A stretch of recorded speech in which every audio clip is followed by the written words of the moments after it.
Good morning, good afternoon, good evening. We welcome you, whatever time and wherever in the world you are listening. We are pleased you have found us.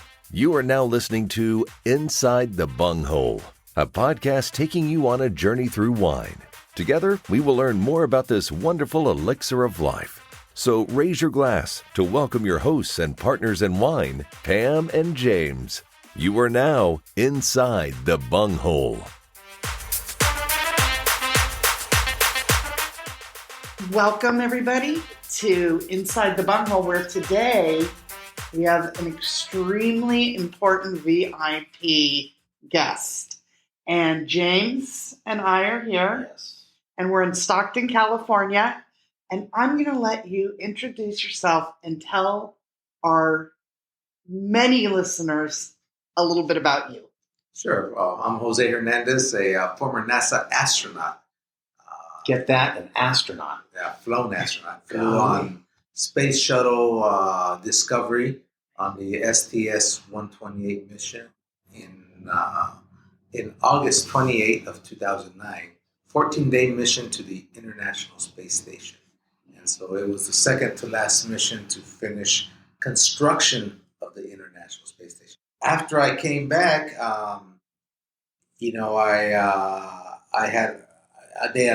NASA announced they were retiring the space shuttle fleet. The only game in town will be to fly with the Russians because the Americans wouldn't have a space vehicle. It takes them that long. I mean, that's how they did it when they went from Apollo to the shuttle. You cancel the program, and then you shift all the resources to the development of a new space vehicle, which takes 10 to 12 years, and then you bring it online. So that's why there wasn't going to be any flights on a NASA vehicle for the next 10, 12 years. And out of those 5 years, I also took Russian language instruction to do my job better. So я понимаю по-русски язык, I learned Russian. So that's why they said, hey, you're going to be the first one in your class to go. And then I said, great. I was so excited. And then I read the fine print. It said, since it's a Russian vehicle, your 80 to 90% of your training is going to be in Russia. Mm. And the training period is 3 years. And the way you train is you go out there for 10 weeks, come back for a week, go out there for 12 weeks, come back for a week and a half.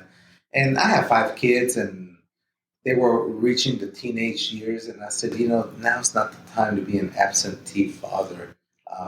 To date, my wife had been doing all the heavy lifting. And so I thought it was very unfair if I was to go off and play with the Russians and go to space again. It's not worth it. When's enough? When what? Yeah, well, I really wanted to go again. I know. One isn't enough. It's like astronaut, living the dream, raising your family, and you made the right choice. Do you feel you made the right choice? Well, I'll tell you. I have 5 kids, I told you, right? Yep. The oldest one is at Purdue. That's right. He finishes PhD this summer. My 3 girls already graduated from college. The oldest has a master's in data science, and they started their careers. And then my youngest one just finished his second year mechanical engineering. So, I think I made the right decision. Yes. And I know we spoke in Palm Desert at LaFay, and I know getting into NASA, it was really easy for you. Can you tell the story about if you first... If at first you don't succeed, try. I mean, you're a living history of that. Yeah, well, I grew up as a migrant farmer here in the Central Valley. We picked, and it was a kind of like a nomadic lifestyle. My dad, as a 15-year-old, out of economic necessity, he came to California to work in the only thing he knew, which was agriculture. Well, he established a routine. You spend 2 months in Southern California when the crops come in first. Then he spent 2 months in Salinas, and then 5 months in this area, Central Valley of Stockton, here in Stockton, California. And then he would go back home for 3 months. Well, he did that as a 15-year-old, year after year after year. At 18, he meets my mom. I guess they saw stars, and they get married. And my dad brings her into this nomadic lifestyle. And then there's 4 kids in the marriage. And where you were born dictated on what month you were born in. Did he meet her in Mexico? Yeah, in his hometown. So he brings her along in this nomadic lifestyle. And again, there's 4 of us. you have a 9 and 12 chances of being born in the States because you're 9 months here, 3 months in Mexico. And so I beat those odds. I was a harvest baby. And so basically, you could imagine how going to school was. You got 3 different school districts in one school year, and then you homeschool yourself, not by your parents, because your parents only have a 3rd grade education. Right. You homeschool yourself 3 months in Mexico. Not a very conducive environment to get a good education. It wasn't until my 2nd grade teacher, Miss Young, convinced my parents that we needed to stay in one place. And that place was here in Stockton. And that's when our education started to get traction and everything. And the dream was first conceived of me wanting to be an astronaut was when I was in the 5th grade, 10 years old. I came home. Our routine was my mom would fix us a snack. We all sit down at the kitchen table, but then she would not let us get up until our homework was done. And so it was kind of a bait and switch kind of thing. Yeah. And we fell for it every time. I guess we were hungry. So we fell for it every time. But after that, you could go out and play and then watch TV. And that one evening, that's what I did. And I don't know what I was watching, Brady Bunch reruns or Partridge Family reruns in those days.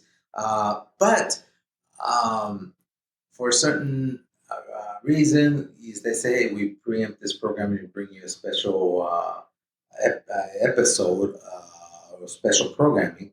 And that programming was the very last Apollo mission, Apollo 17.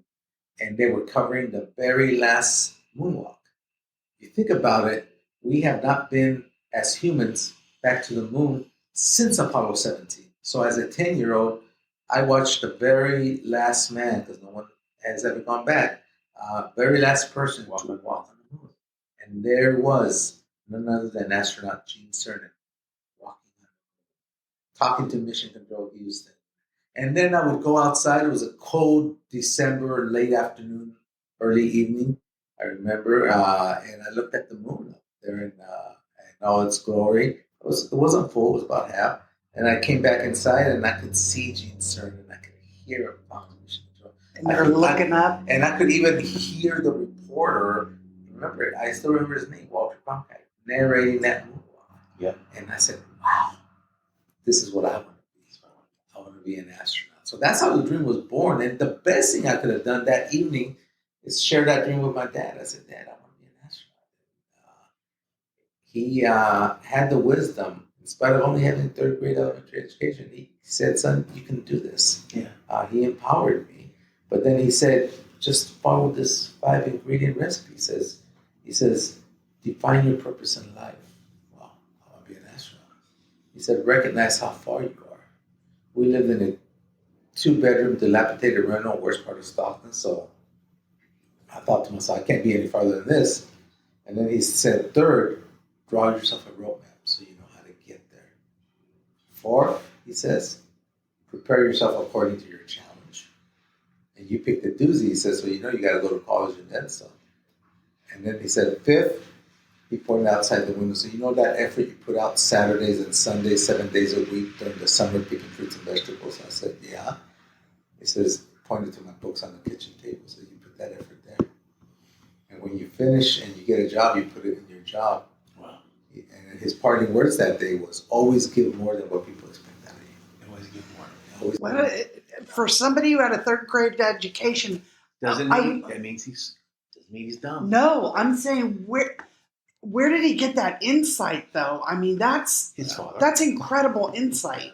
Yeah, I mean, it was amazing, and so and so it stuck with that recipe. Stuck with me, and great recipe. Apply it to anything. Apply it to anything. I still apply it now, and the only thing I would add to my dad's recipe is the 6th ingredient, and that is perseverance.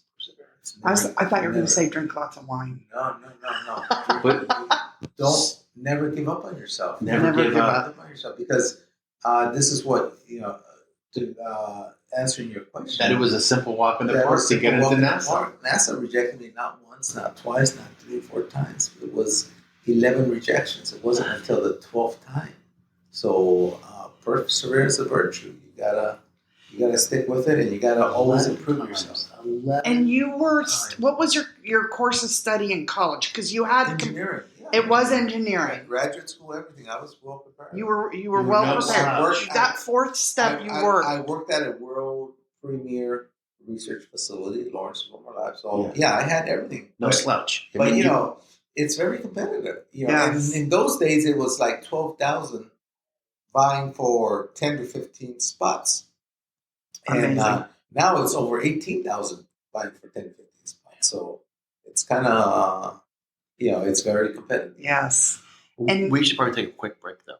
Okay, we'll take and the listeners listening to this are probably going, what does this have to do with wine? An astronaut? He is a winemaker, but we get back to that. It's amazing. We'll get to that. This guy has many hats, and he's not done.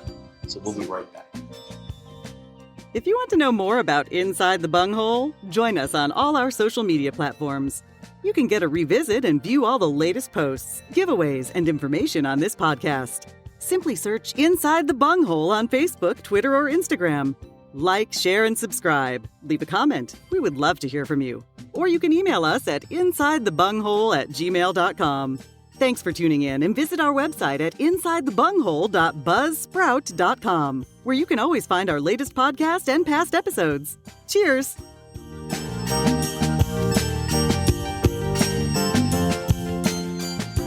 Welcome back, people. We are sitting here with the astronaut who has literally been around the world a few times, Jose Hernandez. And you might be asking yourself, why are we talking to an astronaut? Jose, fill us in on the rest of the story. Well, so after I left NASA, I came back home here in California. And at the urging of President Obama, he asked me to run for Congress. And I was very hesitant because, politics was not something I aspired to. But when the commander-in-chief tells you and calls you 3 times, you kind of salute the flag. And so I did. The main issue with that, though, is they did not run me in my home district. Else I would have won.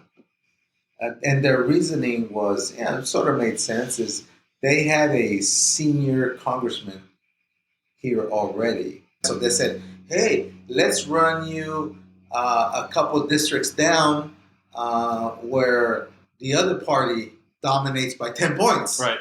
And you're not known. And there's an incumbent. And you're not known. Yeah. And I, blindly, ignorantly said yes. But we only lost by 1.5 points. Very good. Which was pretty good. I thought that Very was pretty good. But plus, that's not a pool you want to swim in anyway. Well, exactly. And so, but I learned a lot during that 1.5 of campaigning that I said, I probably don't want to run for office again because it's so dirty. It's so, I can see why good people don't get into politics. Yeah. Because they can't stand for that. And it's a 30 person's game. Yeah. And the 30 you are, the more you win. Which, that could be a whole nother podcast. Right. Exactly. So anyway, thank God that I lost. And so then I said, well, gee, what am I going to do when I grow up? Because now I blew through my life savings at the campaign. I didn't have a job because I left NASA, and then I have 5 kids coming up the pike and looking at 5 tuitions coming up the pike. I said, what the heck am I gonna do? So I decided to open up what I did best, which is engineering. So I opened up my aerospace firm. This is where you guys are at, Tierra Luna Engineering, and we've been doing very well. It's been giving me enough to send the kids 0 debt through college. So I'm very thankful for the contracts and the jobs I've gotten in this job.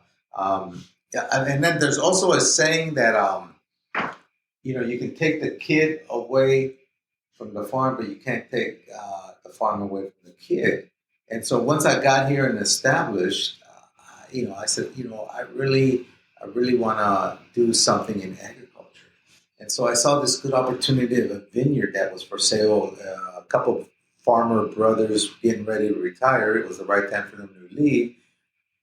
And they had a vineyard, and it was the right price. And I said, I think I'm going to get into this. I don't know I know a thing or two about picking grapes, but I had never managed a vineyard. But I always remember as a kid, I would see the rancher in this big truck driving around while we were picking, the grapes. And one day I said, "Boy, I would love to be like him. I would like to own my own land and be able to have my own grapes and such." So before I bought it, because I didn't know what I was doing, I went to someone who does. My father. My father has managed vineyards. He knows how to work vineyards. And I told Pops, I said, "Hey, Dad." I brought him to the land. I said, I looked at it. I said, "What do you think of this land?" He said, "Well, why are you showing it to me?" I said, "Well, I'm thinking about buying it." He said, "Really? Okay." And then I said, "But I don't know anything about running a vineyard. When to irrigate, when to prune, when to pick, all this stuff." And I said, "The only reason I'm going to buy it is if you help me." And I'll tell you, that was the best decision because, here I am in my dad's twilight years, bonding with him in the thing that he loves. And of course, I love too. And, he's 85 years. He still gets on the tractor and he helps me plow the rows and mow the lawns, the ones that have grass in them. And he helps me. And so now I know how to manage it. Thanks to him, I've had the vineyard for 6 years. So now I know how to manage it and all that. And I try to not get him, but he gets so excited and he gets there. And I just feel bad when he gets on the track. I said, "Let me do that. That's my job." But he likes doing it. So it keeps him healthy at 85. 85, man. If he's still jumping on a tractor, don't talk him off of it. Yeah. And he was just here yesterday because he had some receipts for diesel and oil for the tractor. He changes the oil and all that stuff. And and he was here just yesterday sitting in your chair. I was writing him a check for all the materials that he did from the company ledger and did that. So we've been doing that, and then my grapes, I sell them to a company that makes sparkling wine. Okay. My grapes are. What do you grow? Yeah. My grapes are Montbardon grapes. Known, I think that's how they're known in France. Here, they're known as burger grapes. So in the 70s, that was a very popular grape for white wine. Now it's been kind of, honestly, it's one of the cheapest grapes. And so it's kind of used to make the base for any other wine. It's kind of like a maybe jug. That's what they cap off the... Yes. Right. Yeah. Right, they call it jug wine because it's a filler kind of thing. Yes. And so anyway, but when I bought the property, I had an evergreen contract that was transferred over. I made sure it transferred over to me as a new owner with the winery, and the winery makes sparkling wine is their forte. It's a Corbel. Wow, that's a name everybody knows. Yes, a good client. And that's what encouraged me to buy it because I called Corbel and said, "Hey, I'm thinking of buying this. Is this evergreen contract transfer?" We'll respect it if you respect that. I said, "All right." So income earning and all that. So I said, "Yeah, this is a no-brainer." And so after about 2 or 3 years into the winemaking business, they invite me to their winemaking process.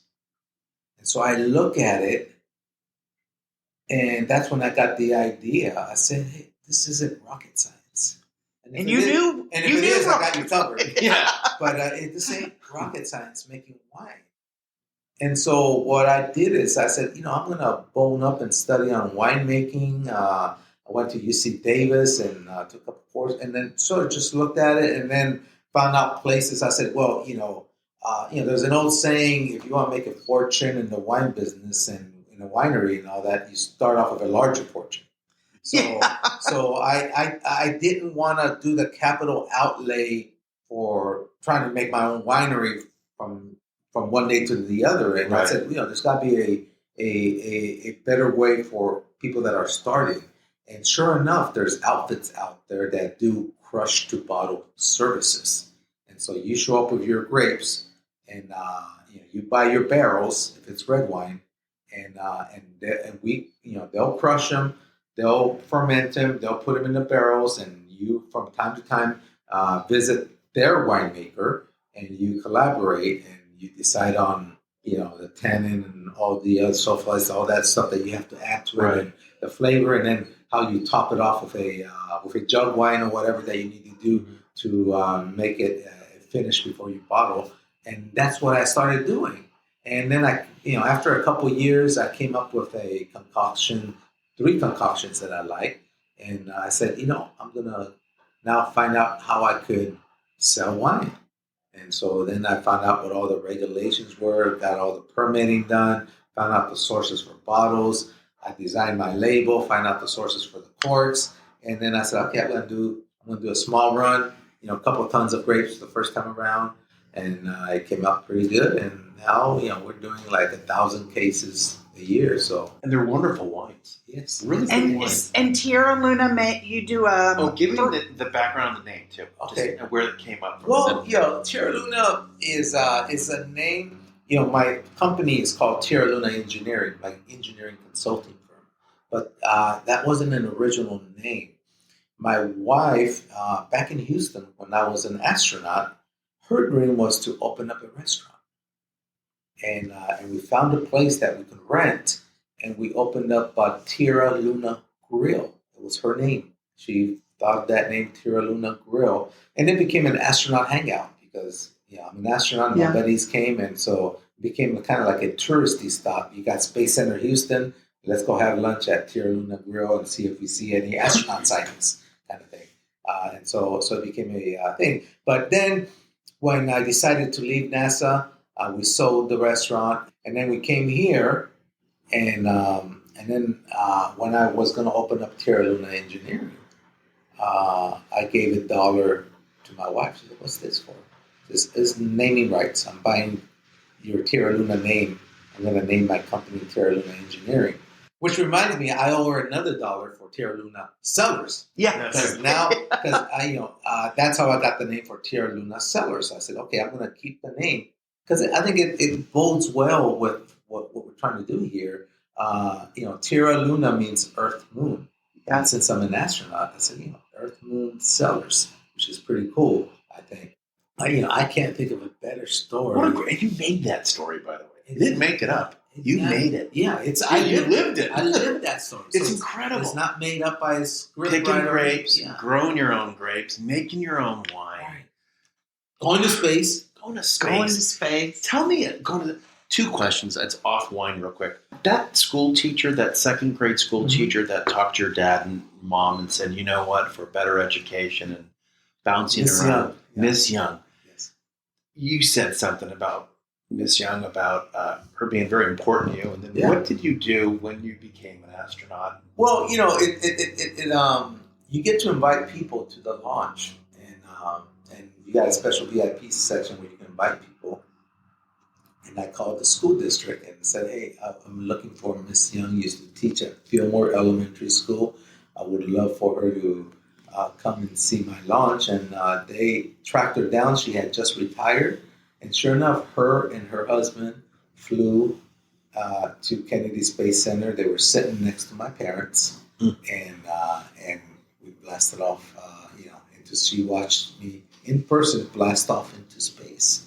What is it like to pierce that line and then you start floating? Does it get dark all of a sudden? Yeah, it does. It goes when you leave the atmosphere. It goes from light blue to dark. Just like almost. Yeah.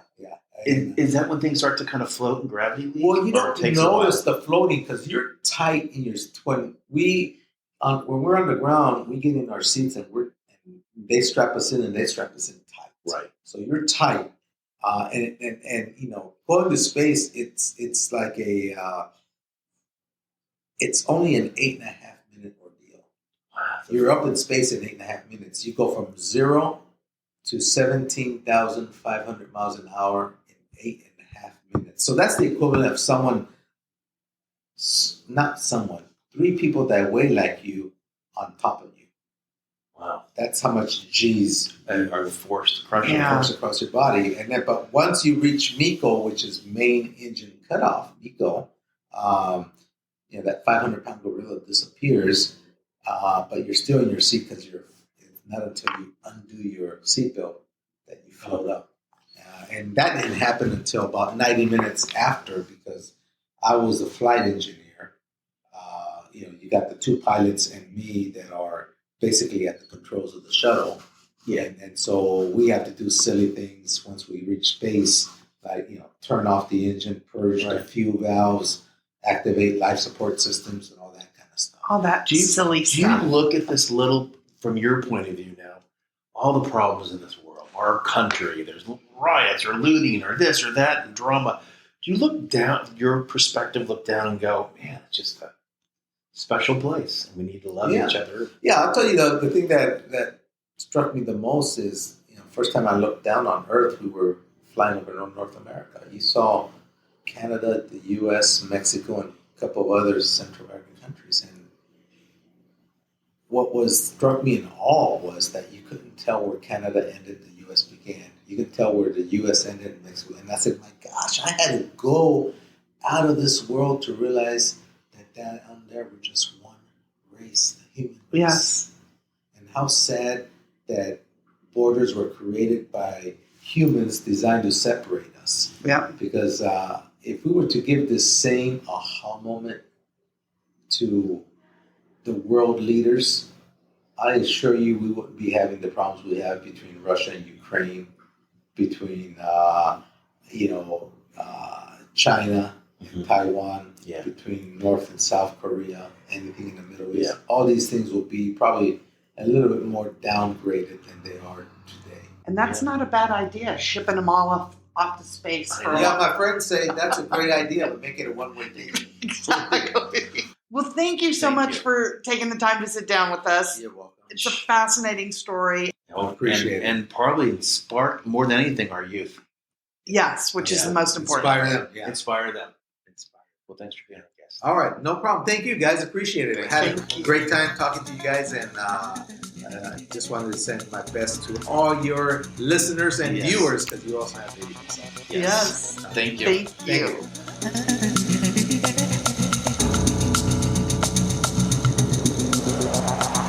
If you want to know more about Inside the Bunghole, join us on all our social media platforms. You can get a revisit and view all the latest posts, giveaways, and information on this podcast. Simply search Inside the Bunghole on Facebook, Twitter, or Instagram.